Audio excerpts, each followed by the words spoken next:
Wagner, Pedro Henrique, Búfalo, Gil e Sid Clay na esquerda, Camacho e Cantillo na duplinha de contenção no meio, e aí à frente com Luan, armando para, muito provavelmente, o Pedrinho, Johnny Gonzalez e Bozelli.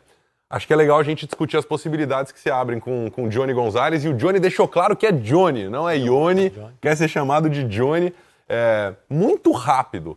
Pode abrir muito espaço para frente, para o ataque corintiano, mas também pode complicar um pouco nesse sentido do que vocês falavam, né? Dessa contenção, a pressão pós-perda vai ficar em cima do Luan, em cima do Pedrinho? Eu acho o principal problema do Corinthians no momento na temporada, eu acho que é um caminho que o Thiago vai evoluir, vai crescer e vai identificando ao longo da temporada. Claro que tem o baque já da eliminação da Libertadores, né?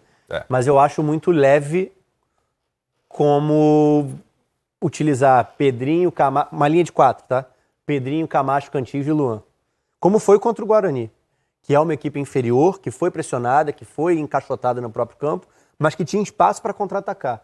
Porque você fazer com que o Luan faça diagonal para proteger o lado esquerdo. O Pedrinho até já responde um pouco melhor, por mais que diga que se sente confortável, se sinta confortável jogando por dentro. Agora, ter Wagner Love e Bozelli na frente, como dois jogadores de área. Porque o desenho contra o Guarani não foi esse. Foi Bozelli e Love. Foi com Bozelli e Love. E foram muito bem, né? Uma das grandes atuações ofensivas do Corinthians. O problema é sem a bola também. E é muito difícil você imaginar esse Corinthians. Tudo bem, com espaço na transição, ótimo. Mas sem a bola, como impedir que o São Paulo construa com muito volume dentro do seu campo, com jogadores que não têm tanta característica assim de ocupar espaço, né, de proteger a própria área. As duas linhas, né, os 8 jogadores do Corinthians que protegeriam a própria área, principalmente a linha do meio-campo, é uma linha extremamente leve. É claro que tem a ver com posicionamento também. Um time bem posicionado defensivamente pode não precisar de jogadores que tenham uma pegada maior. Ontem a gente falava disso, por exemplo, Sid Clay tem uma postura muito ofensiva. Sim, você tem laterais que passam o tempo todo. Você tem os dois caras de lado de campo que vêm por dentro o tempo todo. E ainda tem 2 jogadores de área, você está muito exposto para a perda da bola. E isso tem acontecido com o Corinthians. Tudo bem que esse jogo com o Guarani foi a primeira vez que o desenho foi esse, do Luan partindo da esquerda. O normal era esse desenho que a gente está vendo na tela. Ainda sem o Pedrinho e com o Janderson, por exemplo, fazendo do lado esquerdo. Antes era o Ramiro, depois virou o Everaldo na direita. Eu acho que esse é o ponto, e sempre faço a comparação com o Atlético. O meio-campo do Atlético era muito mais parrudo. Era um meio-campo de vai e vem. Era um meio-campo que sustentava sem a bola para ser capaz de jogar com ela. Dá para numerar os 3. Não, o Nicão partindo do lado, mas os 3 do meio. O Wellington, Bruno e Cittadini. Todos eles com e sem a bola entregam. Esse Corinthians não é tão verdade assim. O Luan já significa, em tese, que você precisa de 2 primeiros jogadores de meio que sem a bola te dão uma resposta melhor, porque ele dá muito pouca resposta no momento que o time perde a bola. Só que Camacho e Cantillo também não são tão pegadores assim. O Camacho vai acabar ficando com mais essa responsabilidade, né? Mas isso traz um peso sem a bola que faz com que o Corinthians tenha tomado o mesmo número de gols que marcou na temporada. É isso. E isso é um peso para uma equipe que mostrou tanta coisa boa até aqui. Pedrinho, Bozelli já garantiu, pelo menos por enquanto, com o prof. Thiago Nunes aí a 9, deve ser o firme ali na frente. Eu acho que qualquer um que tivesse jogado ali, principalmente logo no comecinho, teria bons resultados também pelo número de oportunidades que a equipe do Corinthians constrói, né, nessa ideia de jogo. Mas vale a pena até, em cima do que o Rafa falou, essa possibilidade de jogar Bozelli e Wagner. Por quê? Porque ele espirra muito os laterais, né? Então, automaticamente, os 2 extremos entram e ele espreme os laterais lá em cima. Então, automaticamente você tem muita bola cruzada na área, né? Ou por cima ou por baixo, como um passe. E aí você já tem 2 caras com essa característica de entrar ali. E tem mais o Luan chegando por trás, mais o Pedrinho, o Everaldo, mais o Johnny Gonzalez do outro lado, enfim. Nesse caso não, porque estaria jogando o Wagner e o Luan aberto. Você tem mais presença de área com Wagner e Bozelli ali. É uma opção. Eu acho que ele tem, o Thiago, ele já falou isso na apresentação dele, ele dá uma variada em alguns sentidos dentro da partida, e esse é um deles, dele espremer os 2 laterais lá em cima e trazer o Wagner para dentro com o Bozelli. Ele preenche mais a área. Eu acho que isso, principalmente na arena, prevalece muito, porque ele amassa muito os adversários, costuma amassar bem os adversários. Pode mudar, alguma característica pode mudar pelo fato do jogo ser no Morumbi, enfim, mando do São Paulo e eventualmente aquela pressão que às vezes a gente joga mais do que o próprio jogador, né, em cima do time que joga em casa ter que mandar no jogo, ter que mandar nas ações ofensivas? Assim, eu acho que é um duelo... Normalmente as equipes que enfrentam a equipe do Fernando Diniz, elas tem menos posse. Mas, normalmente, também, as equipes que enfrentam o trabalho do Thiago Nunes, já foi assim no Atlético Paranaense até mais, porque é o início de trabalho dele no Corinthians, ele eleva o nível de intensidade do jogo, que se a outra equipe não acompanhar, ele acaba atropelando. Nessa partida contra o São Paulo ele bagunça um pouco, né? Guarda menos posição os jogadores, né? E a plataforma do Thiago Nunes é uma plataforma mais organizada, mais fixa. E com a questão da transição ofensiva do São Paulo, que é muito ruim, e o Thiago Nunes já sabendo disso, nesse jogo eu não usaria o Wagner e o Bozelli.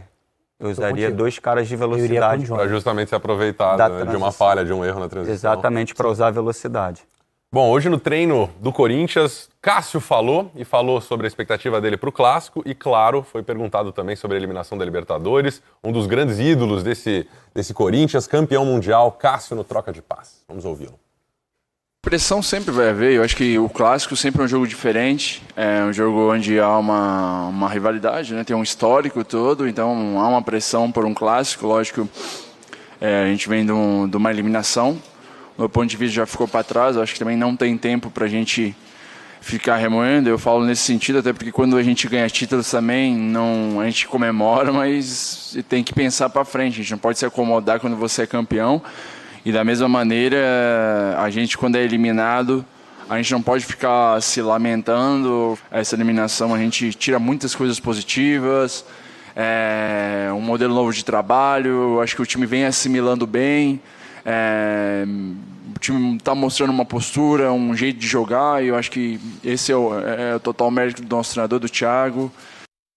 Importante uma figura como o Cássio nessas horas, né, que dá a cara a tapa, que representa ali o elenco, mas é nítido que a decepção é gigantesca, né? Para o corintiano, para o time, para a direção, a expectativa era muito maior. Ontem a gente citou os números, o Corinthians tinha uma previsão até responsável orçamentária de 2020 que previa eliminação nas oitavas. Com essa eliminação na segunda fase, são 21 milhões de reais a menos nos caixas do Corinthians, que precisa de dinheiro, e até por isso está preparando a saída do Gustavo, que vai ser assunto daqui a pouquinho, para livrar um pouco a folha salarial. Pedrinho, como é que funciona dentro do grupo uma figura como o Cássio, um campeão mundial? Acho que nesse elenco aí, o maior nome associado ao Corinthians, né, a torcida, a história do Corinthians. Eu vejo que cada vez mais os jogadores que trabalham com treinadores em potencial, a gente vê melhores entrevistas. Falar sobre futebol é muito complexo, ainda mais num país que a gente tem milhares de treinadores. E se você for discutir ainda sobre conceitos, é pior ainda. Por que eu estou falando isso?